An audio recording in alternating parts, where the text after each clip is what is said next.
So this is a new custom built PC case which is pyramid shape. We have built it from scratch and all the sides are covered with high quality 5 mm acrylic panels. And these panels reflect from the actual structure by half an inch for proper ventilation. And to give a premium look, we have given 2 horizontal cuts on each panels. And talking about the dimensions, this is a full-size tower with a width and depth of 22 inches and height of 29 inches. Let's turn on this beast. So on the front, as you can see, we have this front IO axis, and now we'll remove this front panel. With the help of this thumb screw, we can easily remove the panel. So this is a premium quality, great tinted acrylic panel. We'll keep this aside. Now we'll remove the other panels as well. First we'll remove the right hand side panel.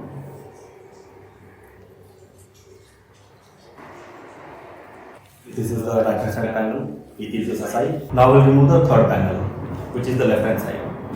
And on the right side, you can see we have given a big rectangular cut for the easy access of motherboard and graphic card IO ports.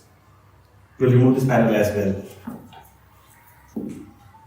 The rear port with a big rectangular cut. Let's talk about the design of this pyramid. This pyramid is divided into 3 layers, the top layer, the middle layer and the bottom layer. On the top layer, we have installed a massive 200 mm ARGB cooling fan which sucks the hot air and throws the hot air from the top of the pyramid. And talking about the middle layer, since this is a full-size tower, it supports a massive extended ATX motherboard and a full-length graphic card as well. And talking about the bottom layer, there's a room for many other components. As you can see, it supports up to 360 mm radiator. And on the left hand side, we have 2 bays in which you can install either 2 SSD of 2.5 inches or 2 HDD of 3.5 inches or any of the 2 as per your convenience. And lastly, in the middle section, we have a universal space for SNPS, which is the power supply. Talking about the build quality, this is made up of premium high quality metal with a classic matte black finish, as you can see. For further details, you can contact us. Thank you.